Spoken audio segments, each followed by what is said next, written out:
Hello and welcome to Bose Keynotes. I'm John Policio from Bose Automotive, and one of the topics we get asked about a lot is a high-level look forward at strategy for Bose Automotive Systems. So to address that topic and to share a peek at our future with you, I'm pleased to introduce our Vice President of Automotive Sales and Marketing, Rashan Joshi.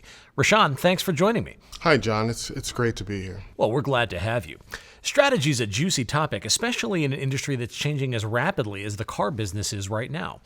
So maybe let's start with that. What sort of changes are you observing in a business that Bose has been part of for almost 40 years now? First, John, I have to say it's a really exciting time in the industry. There are a number of shifts going on that are impacting how we do business and the features and experiences we offer.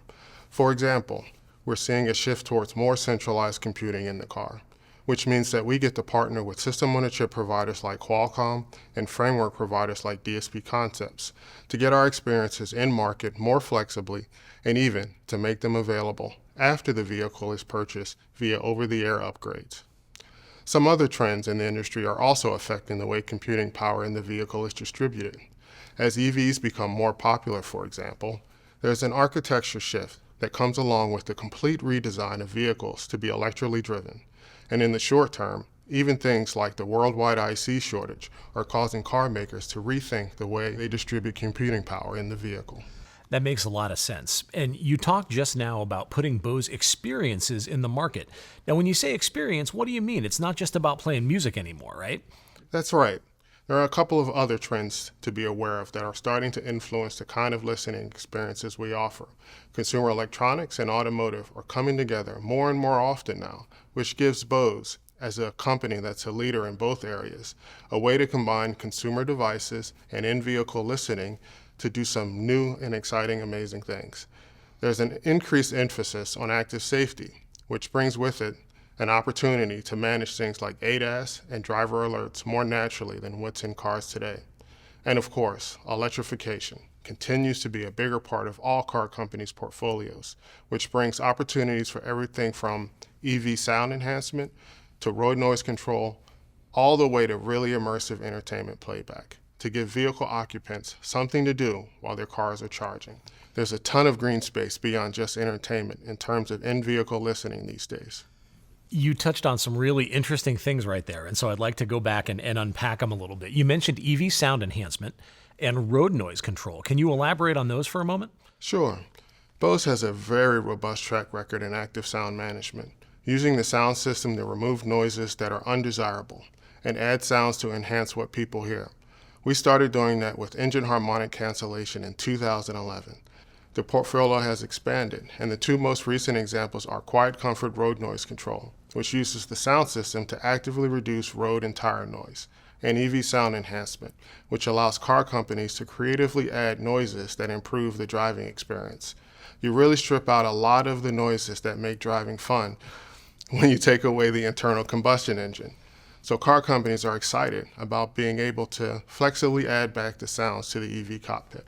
And I know that we've got examples of Quiet Comfort RNC in an EV concept car and a production example of EV sound enhancement at our CES event in Las Vegas in the all-new GMC Hummer EV. It's definitely worth a listen.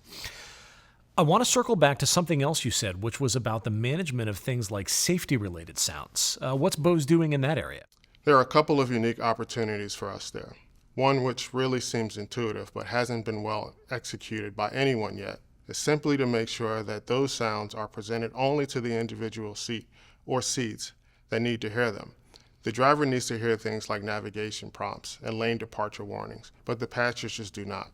So we can play those sounds using our seat-centric technology, so they are played to the seats that matter and are minimized in the seats that do not need to hear them.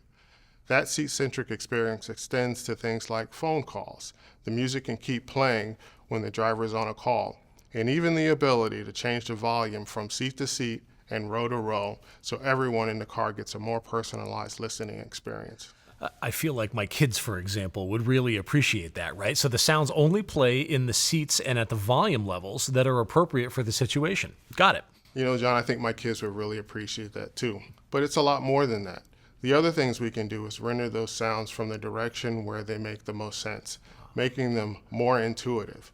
For example, if you're merging into traffic and there's a car in your blind spot, You want that warning signal to come from over your outside shoulder so you know where to look. We can do that, utilizing ultra-near-field speakers in the headrests and seat tops.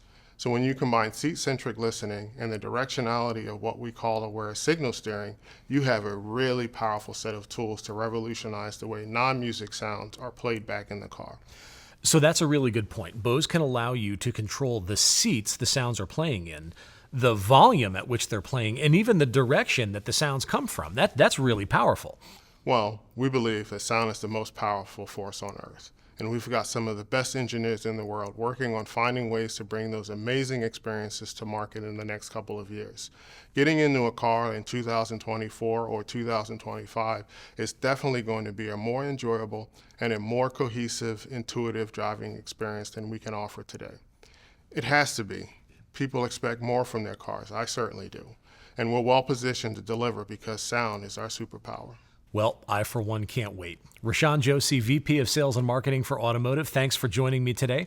And thank all of you for watching. We'll see you next time on Bose Keynotes.